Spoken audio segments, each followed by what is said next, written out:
Assalamualaikum guys, bersama kami kelompok 5.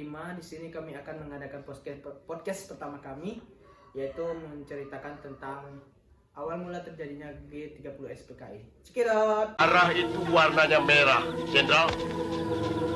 Seperti amarah. Juga pedih, tapi tidak sepedih penderitaan rakyat. Halo guys, kembali bersama Nabila di sini. Pada podcast kali ini kita akan mereview dan mendiskusikan mengenai peristiwa G30 SPKI. Video ini dibuat dalam rangka memperingati adanya peristiwa G30 SPKI tersebut. Baiklah, saya akan memulai dengan menjelaskan sedikit kronologi bagaimana sih awal mula masuk G30 SPKI itu sendiri. Ya, awalnya sebenarnya PKI ini udah melakukan pemberontakan yang dipimpin oleh Amir Syarifuddin dan Musso yang berpusat di Madiun. Nah, latar belakang pemberontakan ini yang pertama adalah jatuhnya kabinet Amir Syarifuddin yang diakibatkan oleh ditandatanganinya perjanjian Reville, di mana hal itu pastinya merugikan Republik Indonesia. Yang kedua, kedekatan Amir Syarifuddin dengan tokoh PKI Musso yang bercita-cita menyebarkan ajaran komunisme di Indonesia. Lalu ketiga, adanya propaganda kekecewaan terhadap Perdana Menteri selanjutnya, yaitu pada Kabinet Hatta, akibat programnya untuk mengembalikan 100.000 tentara menjadi rakyat biasa dengan alasan penghematan biaya. Nah, bisa teman-teman bayangkan sendiri bagaimana nasib para tentara itu, bukan? Makanya hal ini benar-benar bisa jadi salah satu faktor terjadinya pemberontakan G30 SPKI ini. Lalu pasti teman-teman sendiri terbesit pertanyaan-pertanyaan, bukan, bagaimana sih pemberontakan tersebut berjalan, gimana sih alurnya atau prosesnya. Nah, pemberontakan PKI Madiun ini diawali dengan melancarkan propaganda anti pemerintah dan pemungutan kerja oleh kaum buruh. Selain itu, pemberontakan ini juga dilakukan dengan menculik dan membunuh beberapa tokoh negara yang dibilang cukup penting. Nah, lalu puncak pemberontakan ini terjadi pada 18 September 1948, di mana saat pemberontakan berhasil menguasai kota Madiun dan mengumumkan lahirnya Republik Soviet Indonesia. Mereka pun menguasai tempat strategis, melakukan sabotase seperti perusakan prasarana dan sarana juga, serta mereka juga melakukan pembunuhan terhadap orang-orang yang anti terhadap PKI. Lantas, bagaimanakah pemerintah mengatasi atau mengambil sikap dalam pemberontakan ini? Pemerintah sebenarnya menyadari apa yang dilakukan oleh PKI ini sangat membahayakan negara. Oleh karena itu, dilakukanlah beberapa cara untuk mengakhiri pemberontakan ini. Yang pertama, Soekarno memperlihatkan pengaruhnya dengan meminta rakyat memilih Soekarno-Hatta atau Musso Amir.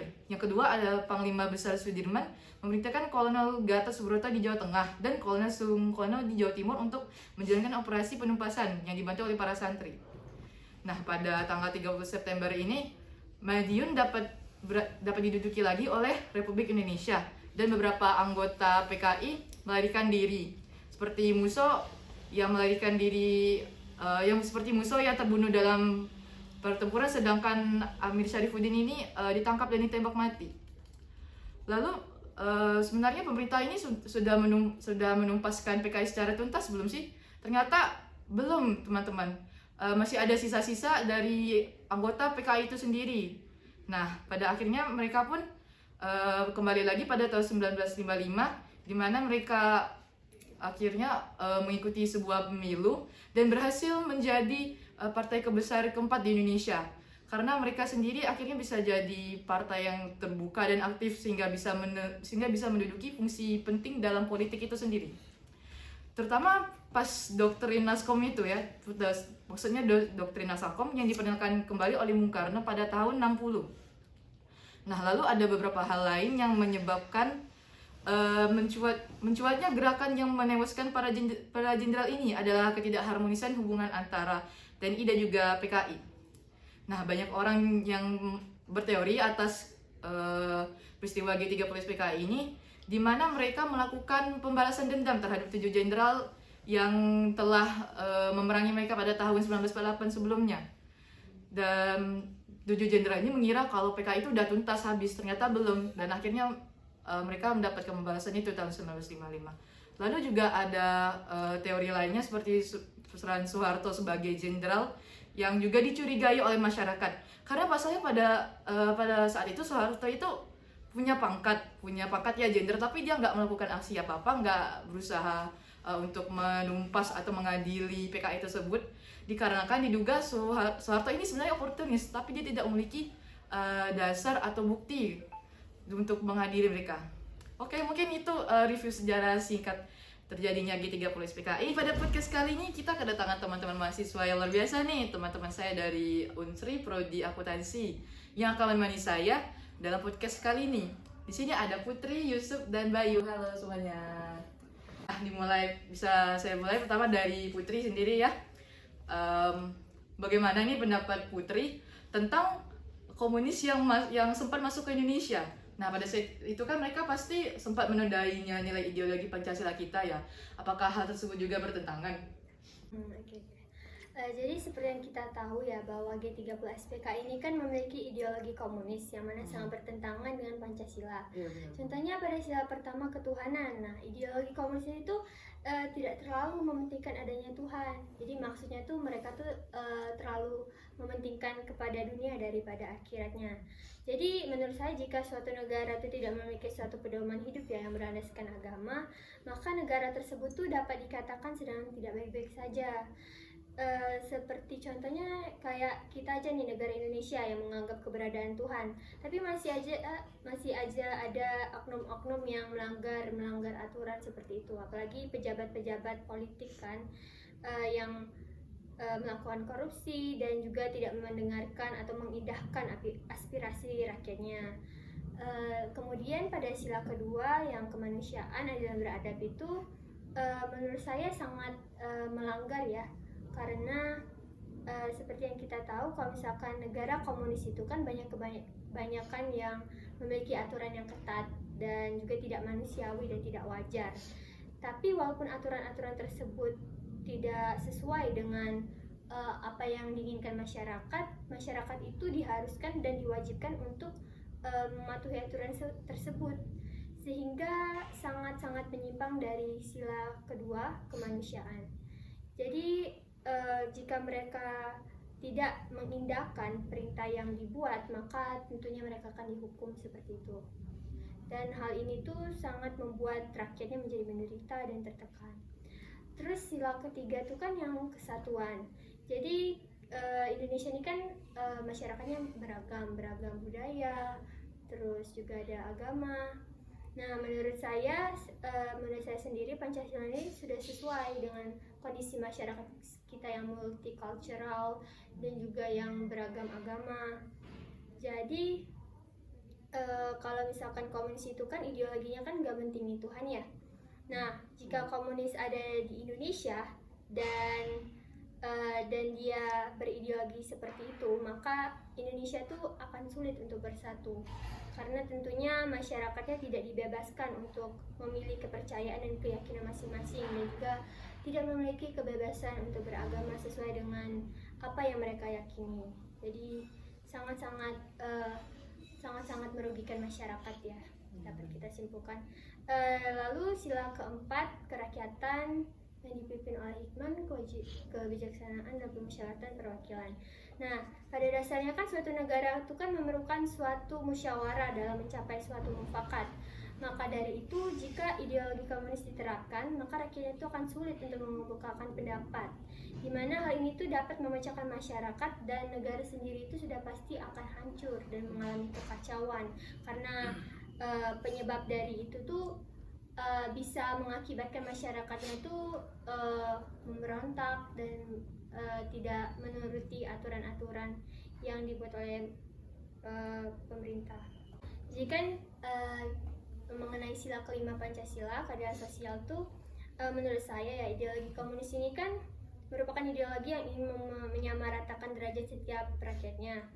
Jadi walaupun hal ini menjadi tujuan komunis, namun menurut saya tuh masyarakat tuh belum tentu merasa adil, karena untuk memenuhi tujuan dari ideologi komunis ini, mereka tuh membuat suatu kebijakan-kebijakan yang memaksakan rakyatnya itu untuk patuh terhadap aturan yang memaksa itu, dan belum tentu masyarakat tuh merasa adil dan bahagia terhadap aturan-aturan tersebut. Sehingga menurut saya ideologi komunis ini jikalau menjadi ideologi di negara kita tentu akan mengalami kekacauan dan sangat-sangat bertentangan dengan nilai-nilai Pancasila, sehingga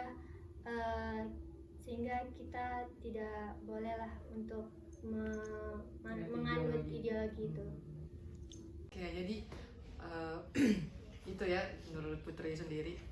Oke, kita lanjut ke Yusuf. Nah, menurut Yusuf sendiri ada gak sih peristiwa yang menodai nilai-nilai Pancasila juga seperti peristiwa G30 SPKI? Bisa kasih tahu kita gak contohnya apa gitu? Ya kalau sebenarnya sih banyak kan contoh-contohnya yang melanggar, tapi kita mengambil yang umum sih, kayak Pengembangan Bali nih. Pengembangan Bali kan dia itu peristiwa yang sangat besar, seluruh orang pasti tahu itu tentang Pengembangan Bali kan. Pengembangan Bali ini dia itu bertentangan dengan sila pertama yang berbunyi tentang ketuhanan yang Maha Esa. Karena Pengembangan Bali ini dia itu kan mengatasnamakan agama Islam kan, sedangkan yang dalam peristiwa tersebut yang melakukannya itu oknum, jadi tidak bisa dinamakan agama Islam. Nah, sedangkan dalam peristiwa tersebut itu melanggar sila pertama. Dan contoh selanjutnya yaitu tentang OPM ini. Contoh selanjutnya OPM ini kan gerakan Papua Merdeka nih. Iya benar. Dalam gerakan OPM nih, dia ini melanggar sila ketiga yang berbunyi tentang Persatuan Indonesia.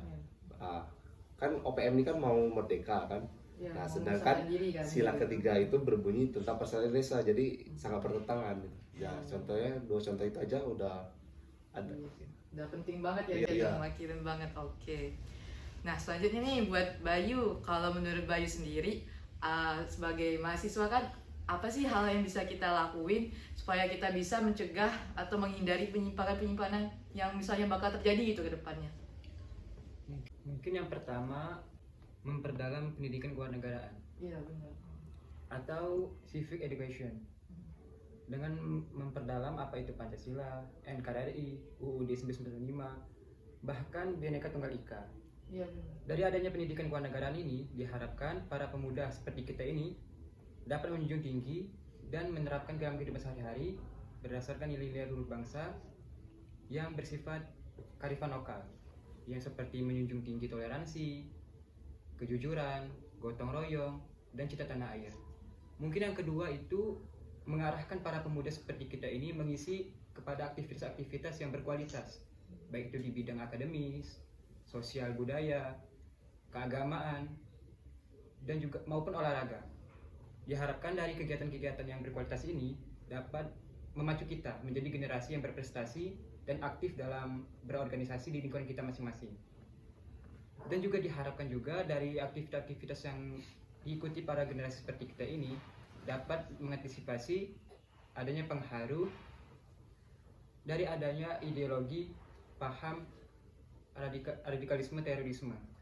Yang ketiga mungkin memberikan pemahaman terhadap keagamaan yang cinta damai dan toleran, supaya generasi seperti kita ini tidak mudah terpengaruh kepada ajaran yang berbau radikalisme. Mungkin yang keempat atau yang terakhir, memberikan keteladan bangsa kepada generasi muda. Mungkin itu saja.